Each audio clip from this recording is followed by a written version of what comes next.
Number 1, 2, 3, 4, 5! Mina Mongoose from the Sonic Archie comics. How could you go wrong with a girl who looks like this? She could run nearly as fast as Sonic, and she went from being a freedom fighter to being a pop star singer. Next to Princess Sally, she looks more humanoid than the other characters. Who could top someone who has long mauve hair? Need I say more? My final thoughts on Mina: she should have stayed a freedom fighter instead of becoming a faggy-ass pop star. This female, standing at number 4, Blaze the Cat. One word, pyrokinesis. How would you like to have that superpower? Yes, setting you on fire with my mind sounds pretty good about now. I mean, Blaze could play around in the Himalayas for hours and she would be perfectly fine. Also, her 45-degree ponytail makes her look like a Native American.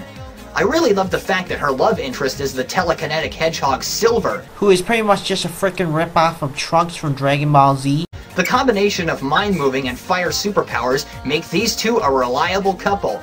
But what really lands Blaze in the number 4 spot is that her attitude is apparently more different from the other females. My final thoughts on Blaze: she's probably one of the few female characters that are actually useful. Next up is number 3. What's better than having a female with cascading quills? How about a female with cascading quills and hair?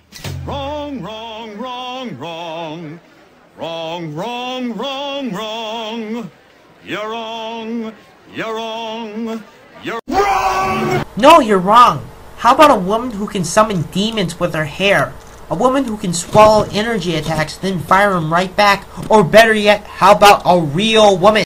Julie Sue, the Echidna, another Archie comic exclusive, has that feature. She's smart, knows exactly what to do as a freedom fighter, and even trained Amy once. She's also the girl of Knuckles' dreams. Lucky him. Her older self in the series, Mobius, X years later, is just downright hot. Just look at that long ponytail. Now we're talking. My final thoughts on Julie Sue: she's pretty much the male equivalency of Knuckles, only more badass. Number 1, 2, button my shoe. Oh, for fuck's sake, that has got to be one of the worst jokes I've ever heard. Princess Sally Acorn. There's a lot to say about this character. She's the heir to the throne, Sonic's first official romance, the only character that used to not wear clothes. I know I'm being nitpicky, but I think boots count as clothes. Brave and athletic, the most humanoid character, and is like a mother to Tails. In the TV show Sonic Sat AM, one freedom fighter, the cowardly Antoine, constantly tries to woo Sally but doesn't succeed because he's a coward. The princess is also a semi-perfect example of an excellent love interest. Bullshit, there are no good examples of love interests in Sonic. Although there were a couple of times when she really snapped and acted like a lunatic. In the comics, that is. But overall, Sally Acorn really stands out amongst the slew of females, not just because she's Sonic's first official love interest, or because she's the only one who didn't wear clothes, but because in the comics, she grew very long hair and married Sonic in the future, becoming the Queen. Yeah, growing your hair super long and upping your status in royalty makes you super attractive. As long as you have super long hair and you're a queen, it doesn't matter if your face looks like a foot. My final thoughts are, I guess she seems just a little too perfect. So, you've seen a pyrokinetic cat, a swallow, swallow, 2 gorgeous echidnas, and even a princess. Who could possibly top those kinds of females? Well, get ready folks, this is the number 1 hottest Sonic the Hedgehog female character.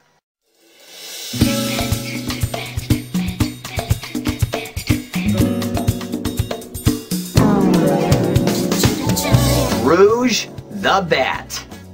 If anybody denies it, how dare you? I dare.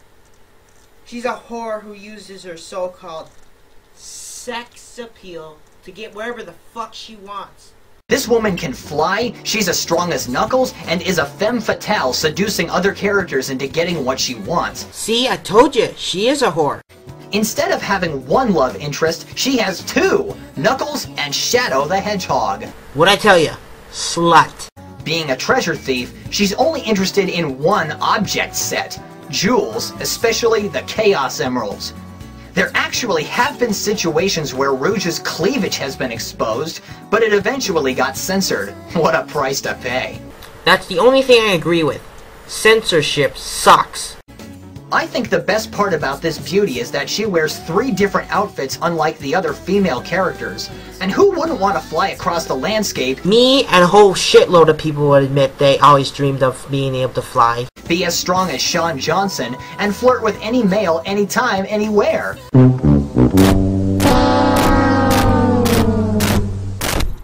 These 3 traits make Rouge the Bat triumph over all of the Sonic the Hedgehog females.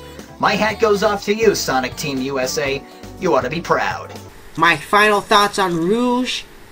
She's a whore and no one in their sane mind gives a fuck about how many outfits she wears. Dude, you are the prime example of a fanboy.